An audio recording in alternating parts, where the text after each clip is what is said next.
बिस्मिल्लाहिर्रहमानिर्रहीम। Express sports page में Mirza Iqbal Baig Express news के नाजरीन को खुशामदीद कहता है।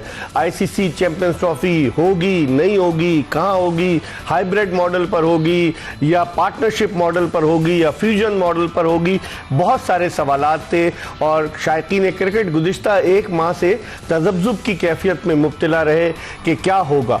बिलाखिर आईसीसी ने मुजव्वज़ा शेड्यूल का ऐलान किया है। अभी आईसीसी ने ऑफिशियली तो नहीं किया, लेकिन मुजव्वज़ा शेड्यूल आ गया है कि आईसीसी चैंपियंस ट्रॉफी 19 फरवरी से 9 मार्च तक खेली जाएगी और हाइब्रिड मॉडल पर होगी। चाहे पीसीबी उसको पार्टनरशिप मॉडल का नाम दे या फ्यूजन मॉडल का नाम दे, तो अब आईसीसी चैंपियंस ट्रॉफी जो है वो हाइब्रिड मॉडल पर खेली जाएगी। इस हवाले से हम बात करेंगे, लेकिन इससे पहले कि हम गुफ्तगू के सिलसिले के आगाज़ करें, हमारे साथ टेलीफोन लाइन पर मौजूद है पाकिस्तान क्रिकेट बोर्ड के साबिक चेयरमैन खालिद महमूद साहब, जो कि ग्रास रूट लेवल से क्रिकेट की मनाजिल तय करते हुए पाकिस्तान क्रिकेट बोर्ड के चेयरमैन बने। एलसीसीए के प्रेसिडेंट रहे खालिद साहब। फिर पाकिस्तानी क्रिकेट टीम जब इंग्लैंड वेस्ट इंडीज़ के दौरे पर गई तो खालिद महमूद साहब वहाँ मैनेजर थे पाकिस्तानी क्रिकेट टीम के।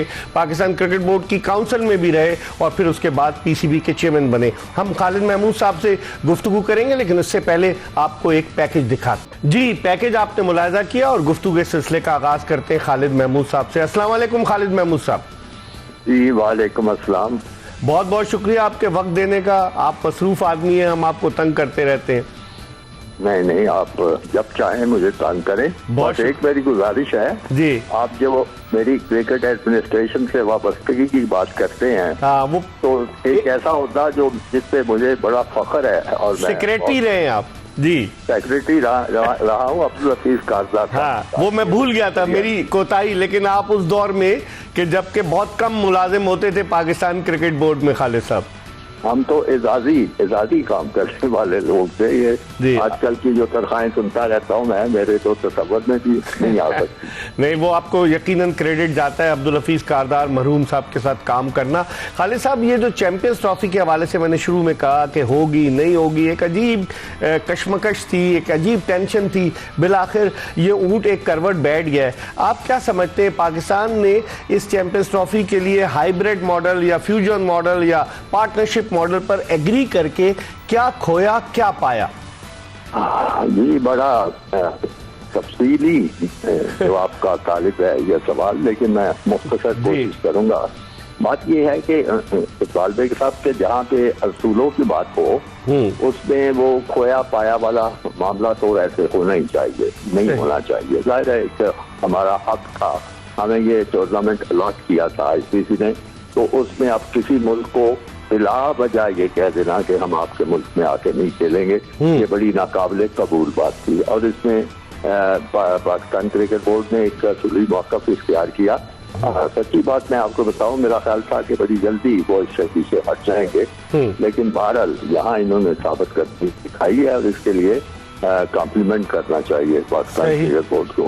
अब हाइब्रिड मॉडल इन्होंने कबूल किया है, क्योंकि उनका अपना कहना था कि अगर ये जो चैंपियंस ट्रॉफी है ये हाइब्रिड मॉडल की बुनियाद पे होगी, तो फिर अगली जो 3 सालों में इंडिया में जो कुछ भी इवेंट्स होने हैं वो भी ऐसे ही होंगे। सही। और फिर हमें बताया गया कि वो इंडिया ने कबूल कर दिया है, लेकिन उसमें कबूलियत की ये शक्ल है कि गालबन आईसीसी का रेजोल्यूशन है कि इस तरह होगा और इसके तहत ये कहा गया है कि समझौता हो गया है। लेकिन वो आप जानते हैं कि ये इस किस्म के जो रेजोल्यूशन होते हैं या फैसले होते हैं वो लीगली बाइंडिंग नहीं हो सकते। यानी उसमें जब का जो मुतलका मुल्क है वो खुद पे कोई मायका ना बनाए और ये बात ना तय करे, तो उसकी मेरे ख्याल में कोई ज्यादा वक़्त नहीं हो सकती, क्योंकि जब भी वक्त आएगा इंडिया उस पर कोई ना कोई नई उसकी तावील कर देगा। सही। तो इस लिहाज से आप खुश भी हो सकते हैं, ठीक है कि हमारा यह मौक़िफ़ माना गया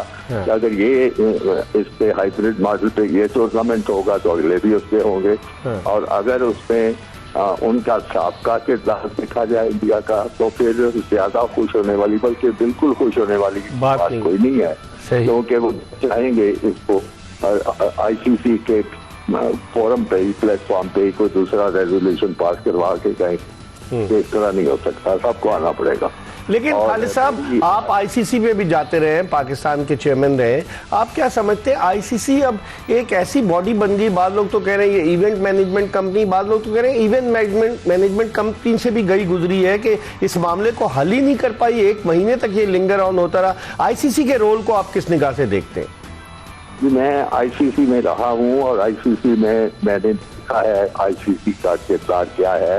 असल में ये सारा इनका जो अपना कॉन्स्टिट्यूशन है, जिसमें जो भी चीजें हैं, उसमें आईसीसी के पास कोई किसी किस्म का इख्तियार है कोई नहीं है। यानी हर चीज में यही है कि ये बायलैटरल 2 तरफा मामला तय होंगे, इस तरह होगा, ये होगा। और अगर कोई मुल्क जो है वो 2 तरफा मामला में जिद करे या कोई ऐसा मौक़िफ़ इख्तियार करे जो आईसीसी की पॉलिसी के भी खिलाफ हो, तो कोई उनके पास कोई ऐसा नहीं है इख्तियार जिसमें वो कार्रवाई कर सके। और कार्रवाई हो क्या सकती है, आप खुद समझदार हैं। 10 मुल्क ले दे के 150-200 साल में जब से टेस्ट क्रिकेट शुरू हुई है, 10 मुल्क शायद क्रिकेट खेलने वाले बने हैं, तो उसमें क्या यानी नंगी ना आएगी, क्या नचोड़ेगी, क्या आईसीसी के पल्ले क्या है, कुछ भी नहीं है। सही। वो आईसीसी जिसको कहते हैं वो उसके जो सरबराह है मुख्तलिफ मुल्कों के, टेस्ट खेलने वाले मुल्कों के, वो सरबराह जो है जब इकट्ठे बैठे हों 8-10, तो वो उसका एग्जीक्यूटिव बोर्ड है और उसमें जो भी फैसला हो अक्सरियत से उस पर अमल हो जाता है। अगर कोई मुल्क ना करना चाहे तो अगर 9 या 8 मुल्क एक फैसला करें और 1-2 मुल्क चाहे कि हम नहीं मानेंगे तो वो नहीं मानेंगे। आपने पहले देखा होगा कि किस तरह इन्होंने, और उसमें बड़ी बदकिस्मती की बात है कि वो जो मुल्क हैं जिनको आप कह सकते हैं फाउंडिंग मेंबर्स जो थे, जैसे इंग्लैंड और ऑस्ट्रेलिया, वो बजाय किसी असूल पे खड़े होने के, असूल के मुताबिक चलने के बजाय ये सोच रखने के कि क्रिकेट को आगे बढ़ाया जाए। आखिर देखे ना, फुटबॉल है कुछ 200 मुल्कों में खेली जाती है, उसके मुकाबले में क्रिकेट सिर्फ 8-10 मुल्कों में है। बाकी ठीक है, एसोसिएट मुल्क बहुत सारे हैं, लेकिन वो क्रिकेट का मेयार कुछ नहीं। तो असल बात ये है कि आईसीसी जब इकट्ठे होते हैं, या आप यूं कह लें कि उसके जो बड़े मुल्क हैं, अहम मुल्क हैं, जैसे ऑस्ट्रेलिया है, इंग्लैंड है, अब इंडिया उसमें सबसे आगे बढ़कर है, इनके नजदीक ना क्रिकेट की कोई अहमियत है, ना कोई खेल को फरोग देने की अहमियत है, ना कोई दूसरे मुल्कों को क्रिकेट में मदद करने की अहमियत है। इनकी नजर में सिर्फ एक चीज है, पैसा पैसा पैसा। और वो उन्होंने साबित किया है बिक्री का फार्मूला ला के कि पैसा इनको ज्यादा चाहिए, वो मिलता रहे, इसी पे वो इकट्ठे हो जाते हैं। अब पैसा कमाने का जब मामला है, इंडिया में ज्यादा अहलियत है, उनका कॉर्पोरेट सेक्टर बड़ा स्ट्रांग है और वो क्रिकेट को सपोर्ट करता है। इस वजह से इंग्लैंड भी, ऑस्ट्रेलिया भी उनके साथ है। और बदकिस्मती की बात यह है कि इंडिया वो इंडिया नहीं रहा जब वो कभी खुशी से हमारे साथ क्रिकेट खेलते थे। मैं आपको अपने 99 का बता देता हूँ कि उन्होंने यानी जोर लगा के पाकिस्तान क्रिकेट टीम को बुलाया था। जब जगमोहन डालमिया थे खालिद साहब उनके चेयरमैन, ये डालमिया थे, लेकिन उसमें अहमियत में क्रेडिट दूंगा उस वक्त की इंडिया की हुकूमत को, हालांकि वो भी बीजेपी की हुकूमत थी। अच्छा। वाजपेयी साहब वज़ीर आज़म थे, और आपको तो याद होगा कि उस जमाने में इतनी मुखालफत थी पाकिस्तान के आने की अवामी सतह पे, पिच खोद दी गई थी, फिरोज शाह कोटला की टिकट उखाड़ दी गई थी, वानखेड़े स्टेडियम में हल्ला गुल्ला हुआ था, सब तोड़ा गया था, डालमिया साहब का जो रिहाइश का कलकत्ता में उससे हमला हुआ था। तो मैंने इनकार कर दिया था, मैंने कहा इन हालात में पाकिस्तान टीम नहीं आ सकती। तो वो क्रिकेट बोर्ड वाले बहुत कहेंगे जी नहीं आए, ये चंद साथीरे हैं, मैंने साथीरों की बात नहीं है, मुझे जमानत चाहिए अपनी टीम की। तो उनके वज़ीर खेल की तरफ से ऐलान हुआ कि पाकिस्तान आया और हम इसकी पूरी उसको खुशामदीद कहेंगे, उनके लिए सारे बंदोबस्त करेंगे। तो मुझे अब मेरे जो काउंटर पार्ट थे राज सिंह थे, अच्छे आदमी थे, उन्होंने मुझे कहा कि अब आप मुतमईन हैं। मैंने कहा बिल्कुल मुतमईन नहीं हूँ, जिस किस्म की मुखालफत हो रही है तो वज़ीर की अहमियत नहीं होती, पाकिस्तान की टीम है, रात तो नहीं है। और खालिद साहब हम लोग वहां गए, कता कलामी होती, हम वहां गए, हमने चेन्नई का टेस्ट मैच जीता और फिर कोलकाता का टेस्ट मैच जीता, दिल्ली का हम हार गए थे, लेकिन हमारी परफॉर्मेंस बड़ी अच्छी रही थी 1999 में। तो वो ध्यान आया, अब ये उनकी तरफ से ध्यान आया, हम वो आए, उनकी पूरी इंतजाम किए जाए वगैरह वगैरह। मैं इस तरफ मुख्तसर हवाला माजी का दे रहा हूँ कि पहले उनका रवैया ये था और अब तब्दील की बात है। जब से मौजूदा हुकूमत आई है उनका रवैया, सोच, हर चीज बदल चुकी है। और ये मैं बार बार कहता हूँ कि वो क्रिकेट को एक सियासी हथियार के तौर पर इस्तेमाल कर रहे हैं और इसके जरिए वो पाकिस्तान से दो चीजें करते हैं। नंबर एक तो वो चाहते हैं कि पाकिस्तान को दुनिया में तनहा किया जाए, यानी हर मुकाबले में से बाहर रखने की कोशिश की जाए। और दूसरी ये है कि इनको इस्तेमाल करके पाकिस्तान को बदनाम किया जाए। उनके ये दो मकासद है और इस पे वो सरगर्मी से अमल कर रहे हैं और जो उनका मौजूदा रवैया है वो भी इसी की निशानदही करता है। खालिद साहब, आपका बहुत बहुत शुक्रिया, आपने वक्त दिया और बड़ी आपने ऐसी चीजें बताई जिस तरह से कि पिछली गवर्नमेंट या पिछला क्रिकेट बोर्ड इंसिस्ट कर रहा था बीसीसीआई, और अब क्या हालात हैं। आपका बहुत बहुत शुक्रिया। पाकिस्तान क्रिकेट बोर्ड के साबिक चेयरमैन खालिद महमूद साहब टेलीफोन लाइन पर हमारे साथ मौजूद थे। हम एक ब्रेक की तरफ बढ़े और ब्रेक के बाद दोबारा आपकी खिदमत में हाजिर होंगे। Welcome back after the break. आप देख रहे हैं एक्सप्रेस स्पोर्ट्स पेज और एक्सप्रेस स्पोर्ट्स पेज में हम बात कर रहे हैं क्रिकेट के हवाले से, क्योंकि पाकिस्तानी शायकीन क्रिकेट के लिए एक अच्छी खबर है कि आईसीसी चैंपियंस ट्रॉफी के मैचेस जो है वो पाकिस्तान में भी होंगे और हाइब्रिड मॉडल पर भी होंगे, जो भारत पाकिस्तान के खिलाफ हाइब्रिड मॉडल पर मैचेस खेलेगा। इस वक्त हमारे साथ टेलीफोन लाइन पर मौजूद है सीनियर स्पोर्ट्स जर्नलिस्ट, उसके अलावा अब तो ये सीनियर हो गए और स्पोर्ट्स तज्जियाकार। आप इनके तज्जिए तबसरे इनके सुनते होंगे, समा टेलीविजन पर प्रोग्राम करते हैं जोर का जोर। हाफिज मोहम्मद इमरान हमारे साथ मौजूद है, इनसे हम बात करते हैं। अस्सलाम वालेकुम हाफिज इमरान साहब।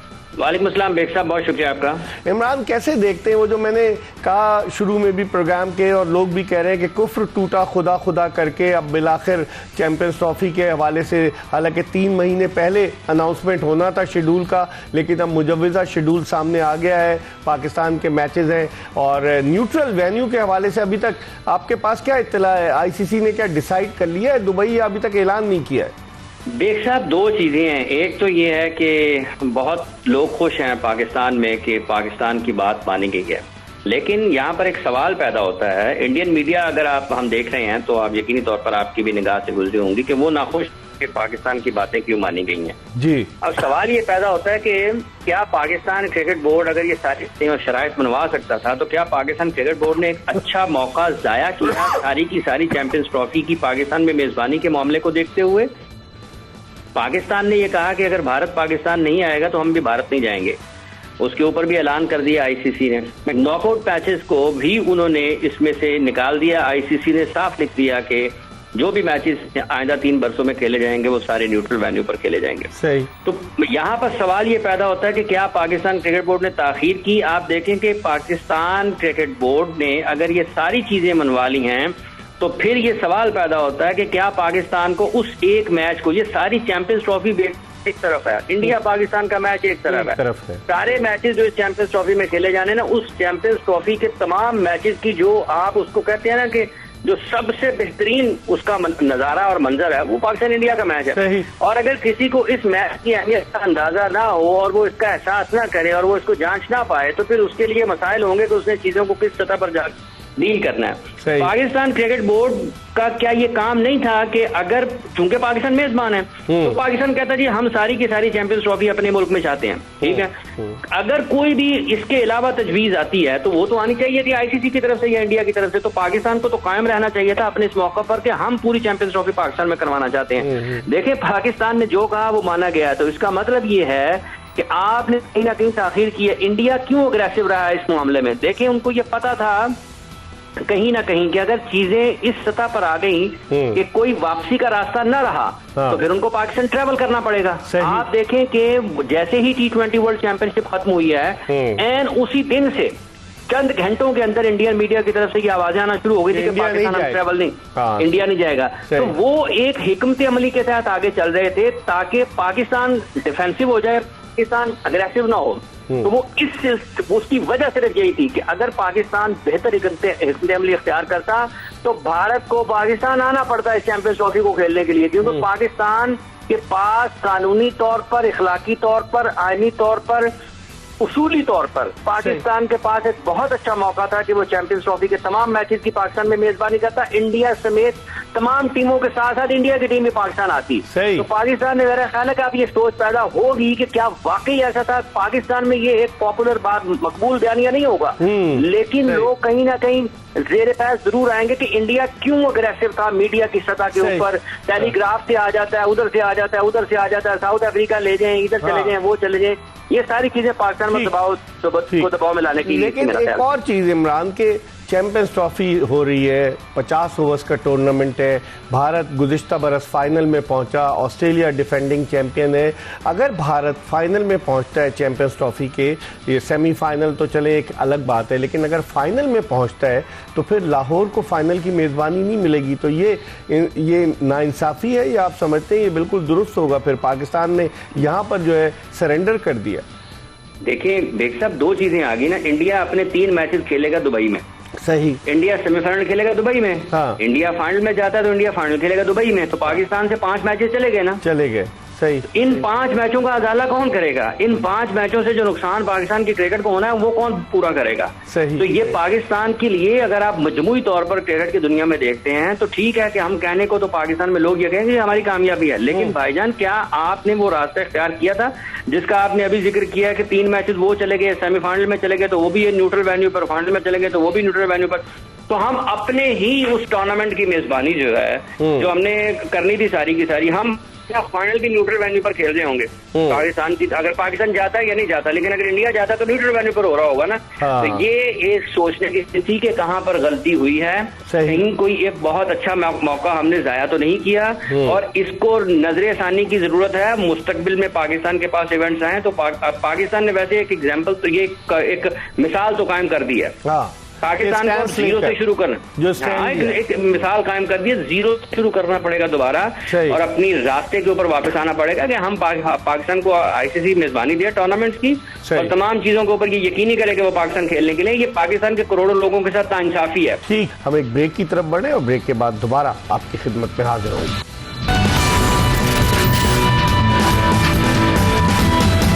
इमरान, एक और चीज, जो आईसीसी का प्रेस रिलीज आया है, आईसीसी कौन होता है ट्राई नेशन टूर्नामेंट या कॉन्ट्रेंगुलर टूर्नामेंट के लिए कहने वाला कि हमें कोई एतराज नहीं है? जो आईसीसी के जो एफटीपी होता है, 2 ममालिक के दरमियान उनकी बायलैटरल सीरीज होती है, वो भी ममालिक डिसाइड करते हैं। तो उन्होंने ये लॉलीपॉप नहीं दिया कि हमें कोई एतराज नहीं होगा, और भारत तो कोई ऑफसेट। ये साहब आपका सवाल जाएगा ना कि कितना ये, इसको क्या जरूरत है आईसीसी को? आईसीसी का जो अपना काम है, जो उसको उसने यकीनी बनाना है कि जिस मुल्क को मेजबानी दी हुई है, उस मुल्क को पूरी की पूरी वो टूर्नामेंट जो करवाए, उसमें तो नाकाम है। अब ये जा रहे हैं दाएं बाएं के ताकि कोई कॉम्पनसेशन, ताकि कोई उनको किसी तरफ कोई एक दिखा दिया जाए, क्योंकि ये भी आपको इसका तकरीबात, जिसको आप दूसरे लफ्जों में कह सकते हैं, तो ये दिया है। तो पाकिस्तान कायम रहता जी, हमें किसी ट्राई नेशन की जरूरत नहीं है, हमें किसी और चीज की जरूरत नहीं है। चैंपियंस ट्रॉफी की मेजबानी आपने हमें दी है, सारी की सारी टीमों को यहाँ पर लाएं और पाकिस्तान को चैंपियंस ट्रॉफी की मेजबानी करने दें, पूरे के पूरे मैचेस। कोई हाइब्रिड नहीं है, कोई फ्यूजन नहीं है, कोई पार्टनरशिप मॉडल नहीं है। आप पाकिस्तान में नहीं आते हैं तो हम भी टूर्नामेंट में शरीक नहीं होंगे, ठीक है सारी। अगर इंडिया नहीं आता तो आप ना करवाएं फिर चैंपियंस ट्रॉफी। तो इंडिया ने अपने कार्ड इस मामले में कि वो पाकिस्तान से बाहर खेलना चाहते थे, उन्होंने बेहतर से खेले। मेरा ख्याल है पाकिस्तान इसको ज्यादा बेहतर अंदाज में अगर इकनटेमली तरतीब देता, लोगों से इंगेज करता, ज्यादा मत देखेंगे। अल्टीमेटली पाकिस्तान की क्रिकेट की बात है कि आप क्या साउथ अफ्रीका के साथ इंग्लैंड के, आप देखें खित्ते के हालात वो नहीं है बेग साहब। बांग्लादेश में आज हालात मुख्तलिफ है, बांग्लादेश की हुकूमत आज वो नहीं है जो 2023 में थी। इसलिए आप खित्ते की बदलती सूरत हाल को देखते हैं तो पाकिस्तान मतलब इस वक्त डिफरेंट एक प्लेयर है इस वक्त इस रीजन में भी, ठीक है।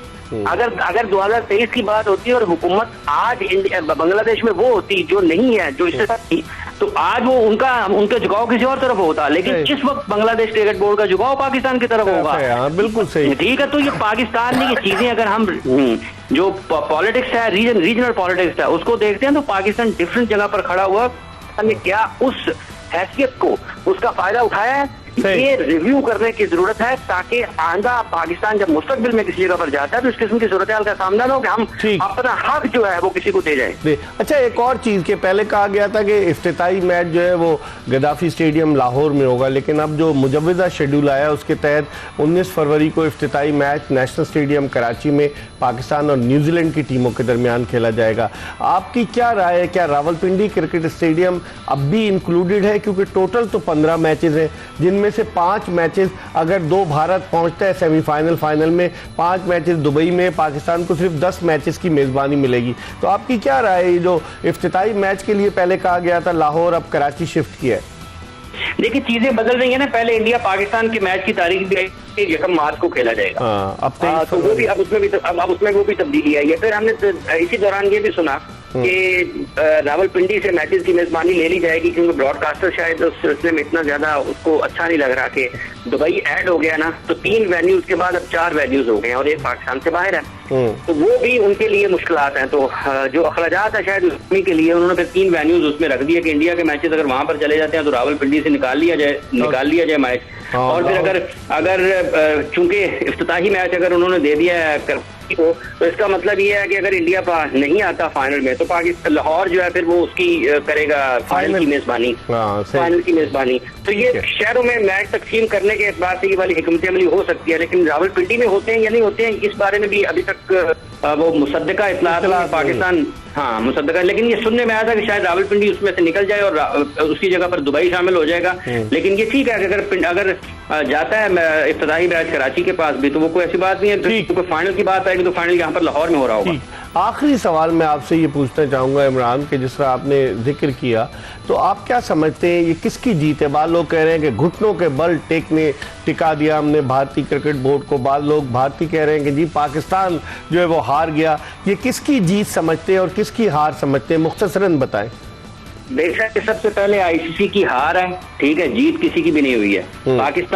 पाकिस्तान को नुकसान हुआ है, इसका पाकिस्तान को इससे बेहतर खेलना चाहिए था।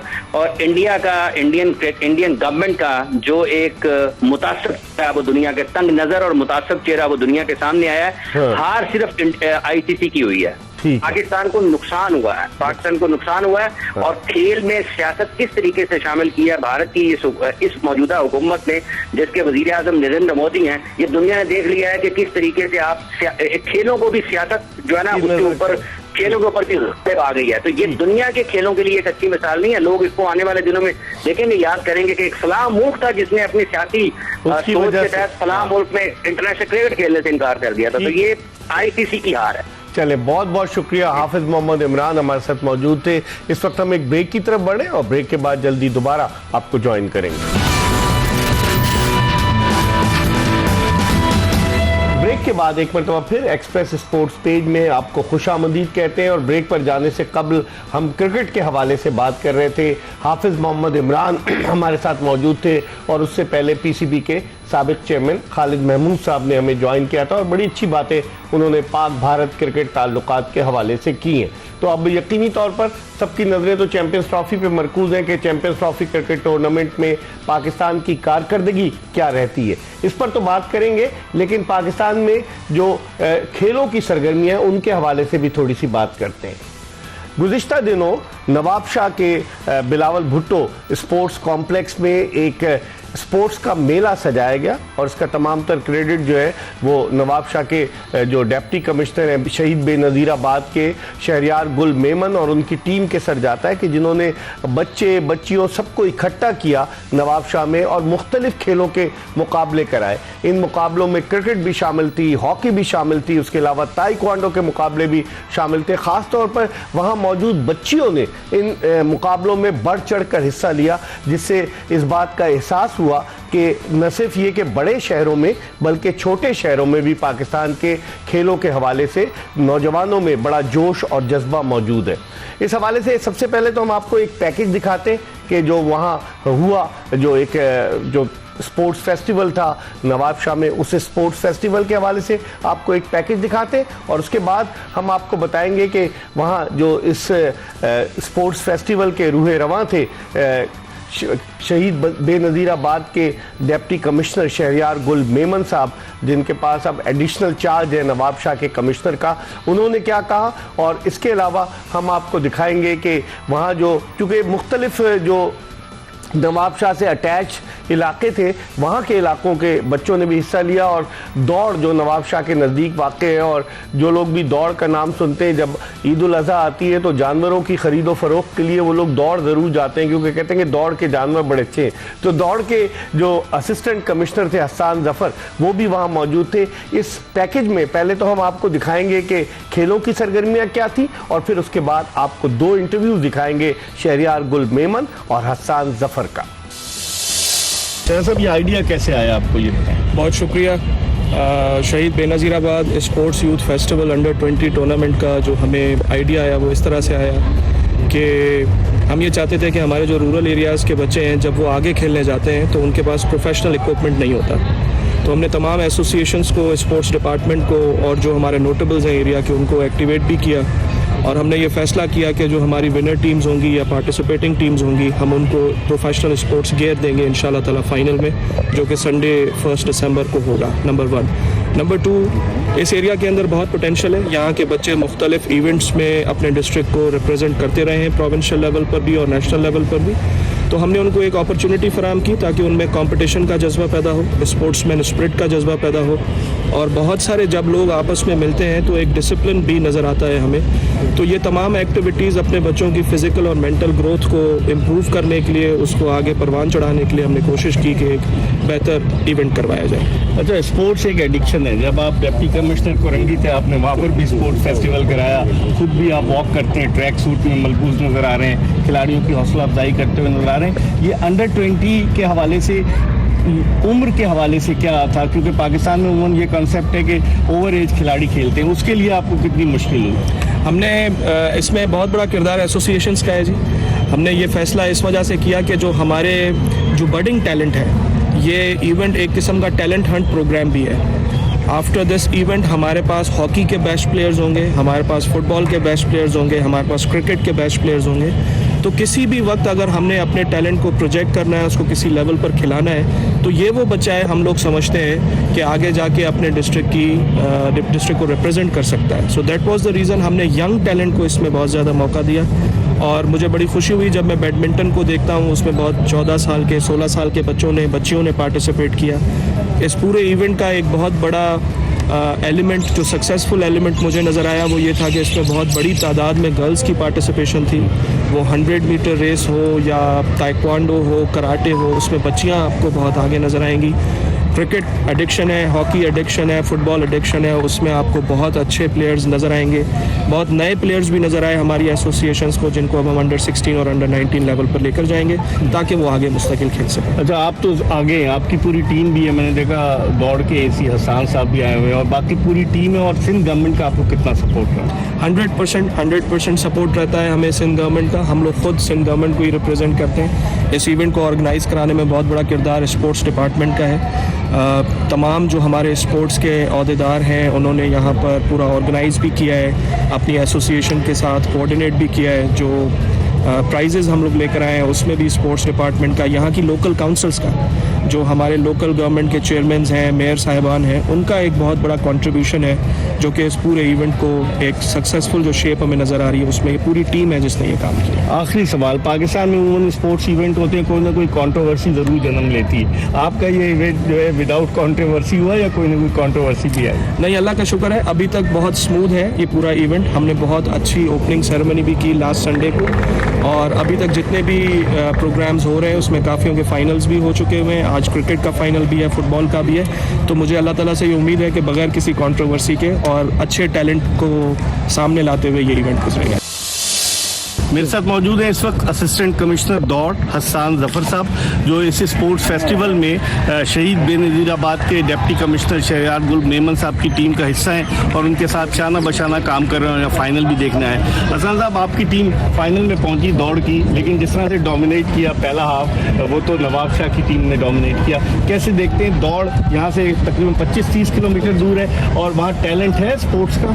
थैंक यू सो मच जी आपका। बिल्कुल जी, मैं it's actually actually very heartening to see कि तालका दौड़ जैसे रूरल एरिया से भी टीम जो है वो पूरे इसमें पार्टिसिपेट किया, ना सिर्फ पार्टिसिपेट किया बल्कि फाइनल तक पहुंची है और बहुत अच्छी अच्छी टीम्स को हरा के यहाँ पहुंची है। तो it is actually very encouraging. और वहाँ पे हम कुछ जो है ना इसके बाद ज़ाहिर है एक सपोर्ट सिस्टम भी हम डेवलप करने जा रहे हैं कि हमारे जो रूरल एरियाज़ हैं वहाँ से किस तरह से हम टैलेंट को हंट करके इस तरह के इवेंट्स के अंदर उनको पार्टिसिपेट करा सकें। वहाँ पर कुछ ना कुछ फैसिलिटीज़ ज़रूर मौजूद है बट उसको इम्प्रूवमेंट की ज़रूरत है and we are working towards that इंशाल्लाह। कुछ टैलेंट नज़र आ रहा है आपको वहाँ पर, क्योंकि लोग कहते हैं कि जो दूर दराज के इलाके हैं उनमें इतना टैलेंट नहीं होता, वहाँ टैलेंट नज़र आ रहा है आपको? बिल्कुल जी, मैं आपको बताऊं कि this is the first time they are playing on a green ground. अच्छा, ठीक है। और इसके अलावा वहाँ पे क्योंकि इतनी इस तरह की फैसिलिटी अवेलेबल नहीं है, it is the first time that they are playing at such a tournament. इसके अलावा हमारा एक और टाउन भी है बांधी टाउन, वहाँ से भी टीम ने पहली दफ़ा पार्टिसिपेट किया, उनमें से एक लड़के ने 50 भी बनाई।